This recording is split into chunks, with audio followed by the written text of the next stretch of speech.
Vamos para mais uma aula de Biologia. Sou a professora Selma. Sejam muito bem-vindos. Nessa aula, dando continuidade ao estudo da citologia, nós vamos falar de uma parte da célula que é o citoplasma.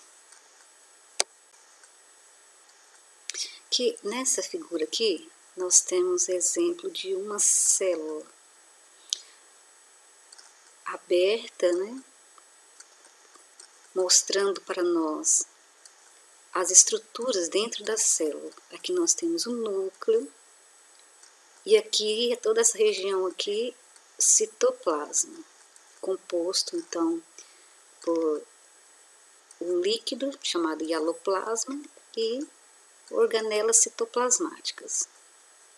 Aqui nós temos então da célula a membrana plasmática, né? Então o citoplasma ele fica entre a membrana plasmática e o núcleo da célula. Ele é preenchido então por um líquido chamado hialoplasma ou citosol, onde nesse líquido estão dispersas as organelas citoplasmáticas, também chamadas organoides. E todo esse aparato aqui, ó, o hialoplasma e as organelas, eles têm como função o bom funcionamento da célula, onde cada organela dessa aqui terá a sua função para garantir o funcionamento da célula. Então, a parte do citoplasma líquida, gelatinosa, chamada hialoplasma, né? Ou também matriz citoplasmática ou citosol. Esse hialoplasma ele é de material gelatinoso, em que o solvente é a água e os solutos são as substâncias orgânicas e inorgânicas dissolvidas na solução. O hialoplasma ele pode estar no estados do colóide em gel, né? Ou seja, gelatinoso, a região mais externa chamada ectoplasma, e sol, que é a região fluida, região mais periférica denominada endoplasma.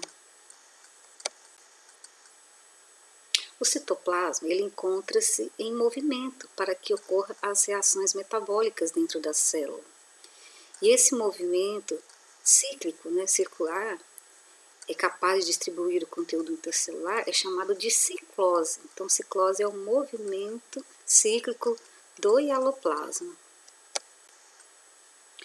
No citoplasma tem uma estrutura chamada citoesqueleto, que é uma estrutura em formato de rede, né? Essa estrutura, a composição dela é de microtúbulos filamentosos, né, de proteínas actinas e microtúbulos intermediários. O citoesqueleto ele garante o formato da célula. Ele garante também o movimento de organelas e vesículas citoplasmáticas, garante contração e movimento da célula. Aqui nós temos então uma representação, né, da membrana da célula, que abaixo de azul também é a membrana, e aqui a rede fibrosa, que é o citoesqueleto. Ampliando essa rede fibrosa, nós vamos ver que são filamentos do tipo actina, né, que é tipo de proteína, e o filamento intermediário, que também é de composição proteica, ou seja, composto por proteínas também. As organelas celulares, ou seja, as organelas citoplasmáticas, ou seja, presentes no citoplasma, as mais estudadas são os ribossomos, retículo endoplasmático rugoso, retículo endoplasmático liso, complexo de Golgi, lisossomos, mitocôndrias, os plastos, entre quais o cloroplasto é um plasto, um tipo de plasto, né? Os centríolos, os vacúolos e os peroxissomos. Os ribossomos, eles estão presentes tanto nas células procarióticas quanto nas células eucariotas. nós vimos que os seres procariontes são as bactérias e as cianobactérias. Os eucariontes são os animais, os vegetais, os protistas e os fungos. Aqui nós temos a figura de um ribossomo. Ele possui na sua composição duas subunidades, uma subunidade menor e uma subunidade maior. O ribossomo ele é constituído de RNA ribossômico associado a proteínas. Então a composição do ribossomo é RNA ribossômico mais proteínas. O ribossomo é uma organela, uma estrutura que não possui membrana. Então, muitas vezes, alguns autores nem gostam de falar ele como organelas membranosa, porque organela citoplasmática fala de estrutura mesmo. Mas a gente chama de organelas citoplasmática, mas ele não possui o que as outras organelas possuem, que é uma membrana lipoproteica, ou seja, constituída de lipídio e proteína. A função dessa organela é participar da produção de proteínas. Não vamos esquecer, os ribossomos podem ser encontrados no citoplasma, associados ao retículo endoplasmático rugoso, realizando a produção de proteínas para exportação, ou seja, então, os ribossomos são encontrados submersos no hialoplasma e também aderidos à organela chamada retículo endoplasmático rugoso ou granuloso.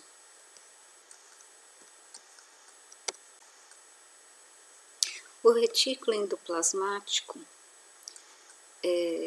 são de dois tipos, né? São organelas celulares, né? Organelas citoplasmáticas de dois tipos: retículo endoplasmático liso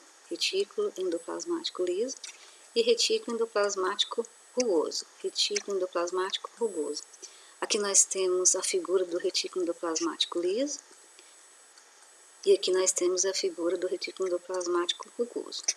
Ambos são sistemas de bolsas e tubos membranosos, ou seja, constituídos por membranas, biomembranas, que delimitam, né, uma cavidade, um sistema aqui dentro, né, e aqui dentro também. O retículo endoplasmático rugoso, também chamado granuloso, ele tem esse nome por causa dos ribossomos que estão aderidos nele. Como o retículo endoplasmático liso não possui ribossomos aderidos nele, então é chamado retículo endoplasmático liso ou não granuloso. As funções dos retículos endoplasmáticos, né? Retículo endoplasmático liso tem a função de armazenar substâncias, né? Guardar substâncias, distribuir e transportar substâncias e de neutralizar substâncias tóxicas lá no fígado. Agora, as funções do retículo endoplasmático rugoso: também armazenar substâncias, também distribuir e transportar substâncias, também neutralizar substâncias tóxicas, mas produz proteínas, enquanto o retículo endoplasmático liso produz lipídios, né? E dentre as proteínas produzidas aqui no retículo endoplasmático rugoso, também encontra-se vários tipos de enzimas digestivas, que são tipos de proteínas.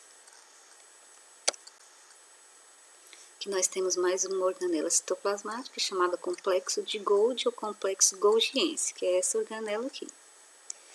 Essa organela, ela é um grupo, né, composta por um grupo de cisternas achatadas, né, formando bolsas membranosas, né, e a membrana dessa organela também é composição lipoproteica, ou seja, lipídio e proteína. E essas bolsas são empilhadas umas sobre as outras. Então, aqui nós temos a composição do complexo de Golgi. Observação: o complexo de Golgi recebe vesículas contendo proteínas produzidas no retículo endoplasmático rugoso para serem modificadas, empacotadas em vesículas e utilizadas na própria célula ou exportadas. Sendo assim, nós podemos resumir esse complexo de Golgi como sendo um armazém, um reservatório de substâncias para quando a célula necessitar, ele vai disponibilizar, né, vai liberar, vai exportar essas substâncias para a célula usar. Além da função de empacotamento e transporte de substância, o complexo de Golgi possui outras funções: formação e liberação de vesículas repletas de substâncias que estavam armazenadas no interior das cavidades, formação de lisossomos, que são organelas que nós vamos estudar mais adiante, né? Formação de peroxissomos, que também são organelas, nós vamos estudar mais adiante. Formação da estrutura chamada lamela média das células dos vegetais. Formação da estrutura chamada acrossomo nas células espermatozoides. Então agora chegamos na organela chamada lisossomo, que nós acabamos de ver, que é produzida lá no complexo de Golgi. Os lisossomos são bolsas membranosas, né, bolsinhas membranosas, que contém lá dentro líquidos, né, onde contém enzimas digestivas, né. Então, quer dizer que a função dos lisossomos é a digestão lá dentro da célula, ou seja, digestão intracelular, né, dentro da célula. Essa digestão pode ser por autofagia. O termo autofagia, ele se refere a um processo de degradação de componentes da própria célula. Já na heterofagia, o lisossomo digere estruturas que vêm de fora da célula, por exemplo, entolar bactérias, vírus, etc. E o termo autólise refere-se à ação, né, da destruição, né, dos tecidos ou células que se encontram no próprio corpo, né, no próprio organismo, pelas próprias enzimas do corpo, né, as próprias enzimas encontradas aqui dentro do lisossomo.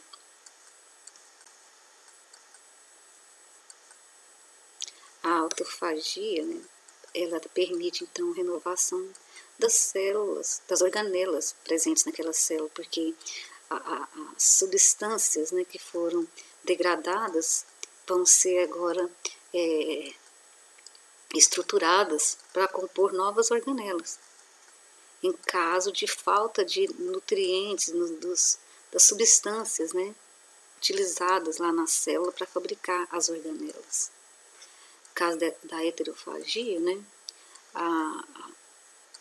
ocorre que a digestão de componentes úteis para a célula também.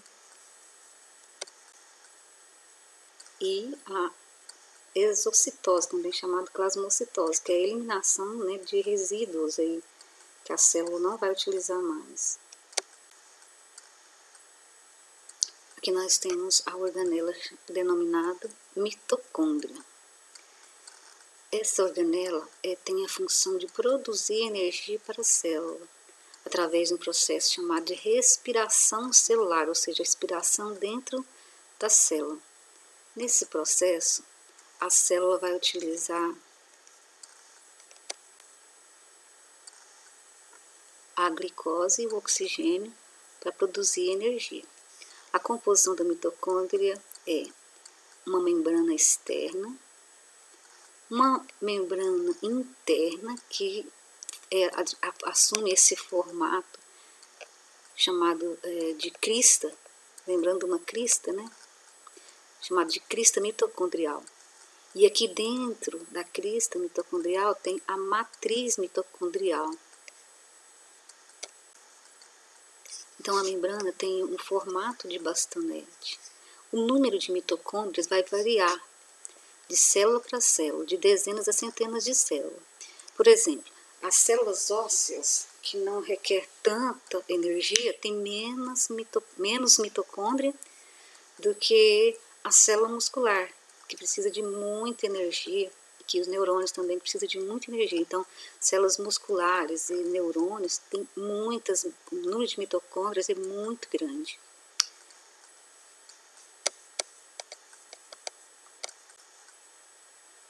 Então, revisando, né, as mitocôndrias são delimitadas por duas membranas, né? A membrana externa é lisa e semelhante às demais membranas celulares. A membrana mais interna possui sua composição química diferente e apresentam dobras que se projetam para o interior da organela, né, as chamadas cristas mitocondriais. E no interior da mitocôndria, né, o líquido é chamado matriz mitocondrial. Nesse líquido contém diversas enzimas, contém DNA, contém RNA e ribossomos. Só recordando, a principal função das mitocôndrias é promover o processo de respiração celular, que é o processo de produção de energia para serem armazenadas aí nas moléculas de ATP, né, que são as moléculas energéticas, para a produção de energia para a célula.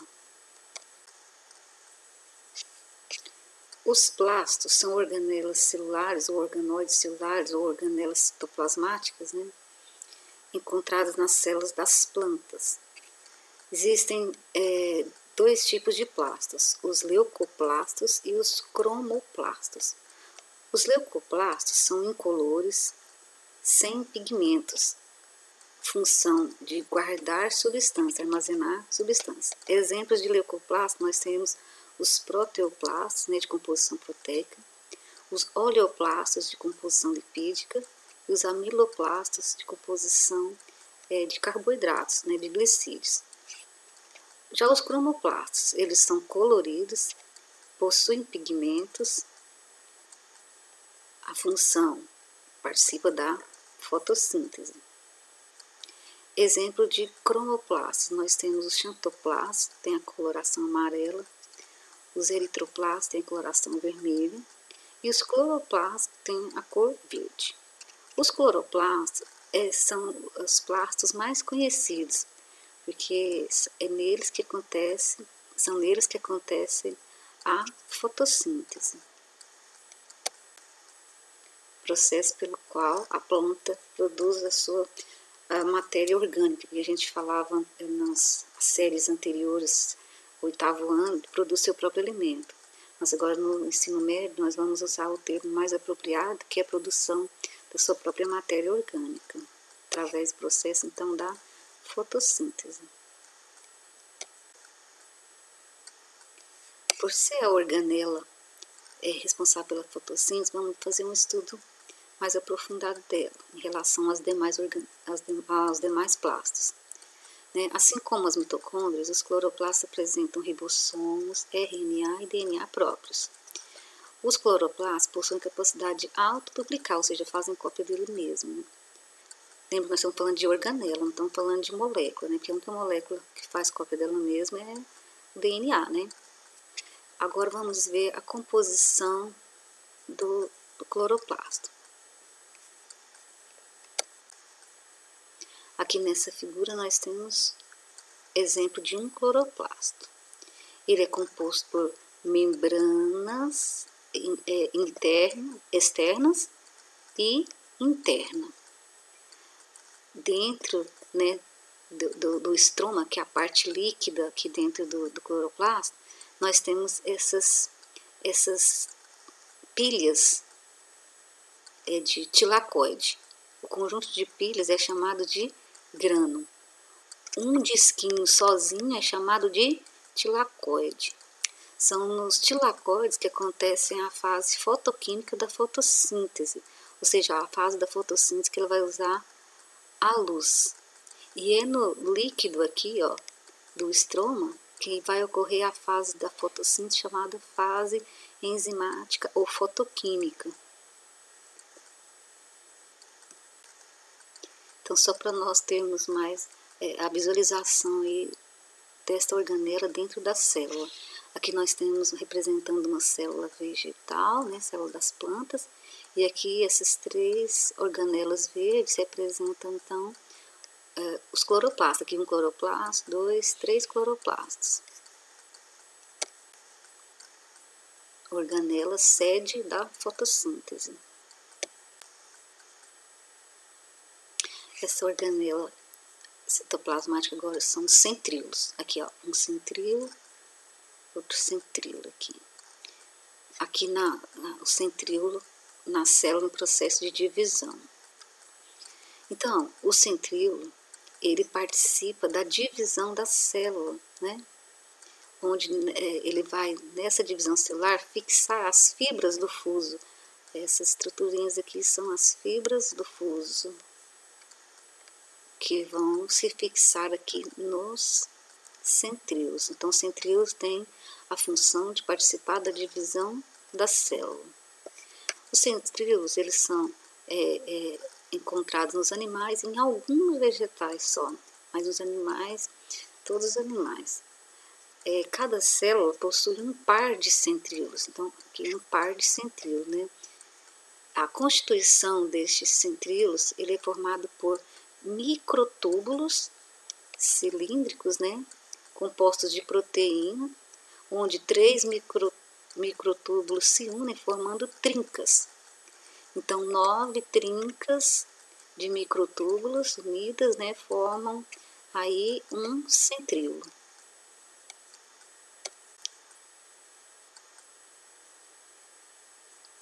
Vamos falar agora dos vacúolos, né? Os vacúolos são encontrados principalmente, né, nas células vegetais, principalmente, né? Existem outras células também, mas em menor quantidade. Nas células vegetais é que eles são significativos. Existem vários tipos de vacúolo: vacúolo de armazenamento, vacúolo digestivo, vacúolo contrátil, também chamado pulsátil. Vacúolo de armazenamento, função: armazenar, ou seja, guardar substâncias e regular a quantidade de água na célula, ou seja, regulação osmótica da célula. Vacúolo digestivo, função: digestão dos nutrientes presentes na vesícula. Na vesícula fagossomo ou pinossomo. Vacúolo contrátil, ou também chamado pulsátil, presente em algas e protozoários. Função: de pulsar ou de contrair, né, e dilatar. E por fim nós temos a organela chamada peroxissomos. Essa organela, ela é esférica, é produzida também pelo complexo de Glud. Dentro dessa organela contém enzimas que degradam ácidos graxos, aminoácidos, água oxigenada, etc. A célula, ou seja, quando ela está fazendo seu trabalho metabólico, ela produz água oxigenada, também chamada peróxido de hidrogênio. E essa água oxigenada é capaz de danificar a estrutura das células. Aí então os peroxissomos, eles fazem a degradação dessa água oxigenada, ou seja, a quebra dessa água oxigenada, para não danificar a célula. Assim, os peroxissomos, eles possuem uma enzima chamada catalase, que decompõe a água oxigenada em oxigênio, inativando-a, ou seja, inativando essa água oxigenada. Então essa foi nossa aula sobre citoplasma. Até a próxima.